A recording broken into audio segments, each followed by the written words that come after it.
আসসালামু আলাইকুম ভিউয়ার্স। আমি আমার যে ওলান্দির MW10 এই আর কি মাইক্রোফোনটা কেমন এটা প্র্যাকটিস করার জন্য প্রথম ট্রায়াল চালাচ্ছি।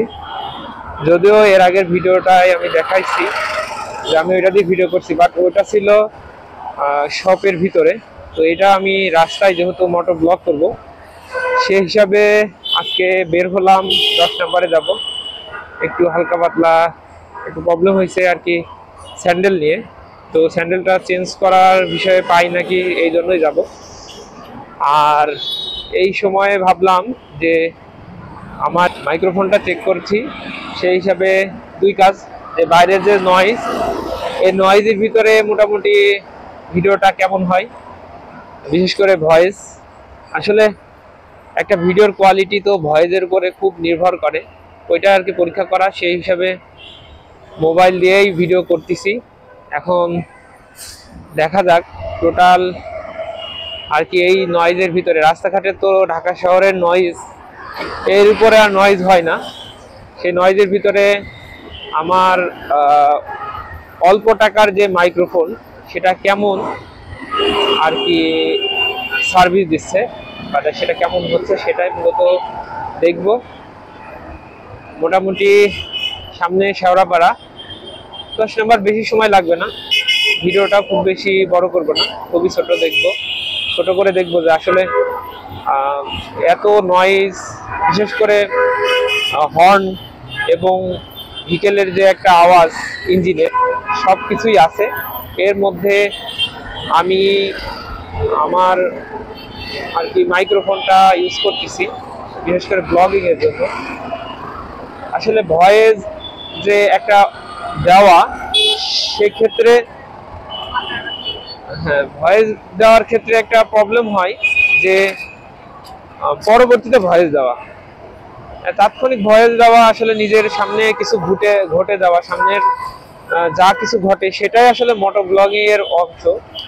আর সেটুকু ক্যাপচার করার জন্যই আসলে মাইক্রোফোন নয়েজ রিমুভাল মাইক্রোফোনটা খুবই এসেনশিয়াল, খুবই দরকার। আর সেটাই আর কি নিছি। এখন যেহেতু এটার প্রাইস খুবই কম, সেই হিসাবে আমি কতটুকু সার্ভিস পাচ্ছি এটা আর কি ভাবার বিষয়, বা এখন ইউজ করছি এটা দেখলে বুঝতে পারবো। যেহেতু এটা ওয়াইন্ড যে আর কি যে সাউন্ড, সেটা রিমুভ করতে পারবে, সামনের উপরে ওই ধরনের ফোমিং ব্যবস্থা করা আছে MW10। এখন বাকিটুকু কতটুকু সার্ভিস ভালো দেয় সেটা বিষয়। এখন শেওড়াপাড়া যে মেট্রো রেল স্টেশন, সেই স্টেশনের নিচ দিয়ে যাচ্ছি। ভিতরটা একটু অন্ধকার মতো, যেহেতু উপরে আর কি উপরে এবং দুই সাইড থেকেই প্রায় সংকীর্ণ জায়গা, সে কারণে একটু আলো কম। রাস্তাঘাট বিশেষ করে আজকে যে ধরনের দিন, আসলে রোজার মাসের যে এনভায়রনমেন্ট, সেই এনভায়রনমেন্টের সাথে খুবই মানে মানানসই। এমন এনভায়রনমেন্টে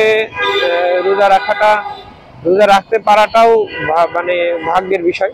কারণ আমি দেখেছি যখন রোজা রাখতেছিলাম অন্য সময়ে প্রচুর আকারে একটা পানি পিপাসা বা একটু হইলেও মানে আনইজি লাগতেছিল, বাট আজকের দিন, গতকাল মোটামুটি পানি তো পানি, বরঞ্চ অনেক দূর পর্যন্ত আর কি যেটা ওয়াশরুমে যাওয়া লাগছে।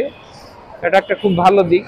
এইরকম যদি দিন সবসময় থাকে তাহলে রোজা রাখার জন্য, এবং যারা ঈদের সময় কেনাকাটা, যদিও বৃষ্টি যদি না হয়, কেনাকাটা সব দিক থেকেই ভালো হবে এইরকম পরিবেশে। এখন আর না, আসলে ঈদের সময় কেনাকাটাকে একটা মূল্যায়ন করতে হবে। কারণ মানুষ যেই পেশায় আছে, তারা তো সেই পেশা করে, এটা তাদের রেগুলার কাজ, সেই পেশা করেই চলতেছে। কিন্তু কেনাকাটাটা ঈদের সময় এটা একটা এক্সেপশনাল কাজ, যেটা মানে যার কিছু নেই সেও তার সামর্থ্য অনুযায়ী কিছু কেনার চেষ্টা করে, একটা সুতা হলেও কেনার চেষ্টা করে। আর যে কিনতে না পারে সেটা আলাদা কথা, পরবর্তীতে ফিতরা বা অন্যান্য জাকাতের মাধ্যম দিয়ে কিছু পাই, যাদের একদমই সামর্থ্য নাই।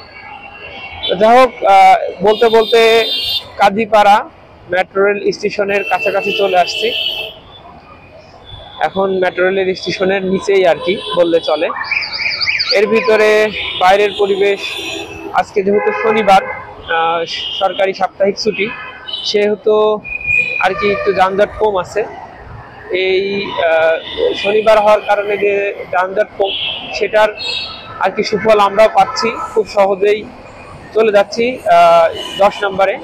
তবে রাস্তাঘাটের একটা উদ্বিগ্নর বিষয়, যদিও সবার জন্য এখন খুবই সহজলভ্য এই ব্যাটারি চালিত রিক্সা, কিন্তু আমার কাছে মনে হচ্ছে যে দিন দিন যত যাচ্ছে এনাদের নিয়ন্ত্রণহীন চলাফেরা, বিশেষ করে মহাসড়কগুলোতে, যে অনুমোদনহীন একটা জিনিস। দেখেন সামনের পর কি ধরনের ঘটনা ঘটে গেল। ওনারা ডানে বামে যাইতে গেলে কোনোটি করে না। আর এইটা আসলে খুবই হার্মফুল হয়ে যাচ্ছে রাস্তাঘাটে চলার জন্য। বিশেষ করে আমরা যারা বাইকার আছি তাদের জন্য তো বেশি আর কি ডিফিকাল্ট হয়ে যাচ্ছে, কারণ আমাদের তো আর 3 চাকা না, যে কারণে আমরা যেখানে সেখানে দাঁড়াই পড়তে পারবো, বা আমাদের সাথে কারো যদি ছোট করে আঘাত লাগে সেক্ষেত্রে আমরা পড়ে যাওয়ার, ছিটকে যাওয়ার সম্ভাবনা থাকে। আর এনাদের তো কোনো রুলস অ্যান্ড রেগুলেশন নাই, যে যার দিকে মতো ডানে বামে চলতেছে। সেক্ষেত্রে অলিগলির রাস্তা হলে একরকম হয়, মহাসড়কে আমার মনে হয় ওনাদের নিয়ন্ত্রণ করা উচিত। যা হোক, কথা বলতে বলতে প্রায় 10 নম্বরের যানজটে চলে আসছি। আমিও আমার স্পিকারটা, যে উলান যে স্পিকার, সেটা কেমন হবে সেটাই আর কি দেখব। আর মোটামুটি ভিডিওটা হয়ে গেছে। আমি ডান সাইডে যাব, এখানেই আমার আর কি কাজ আছে। কাজ শেষ করে আমি আবার ব্যাক করব। তো আপনারা ভালো থাকবেন। আল্লাহ হাফেজ, আসসালামু আলাইকুম।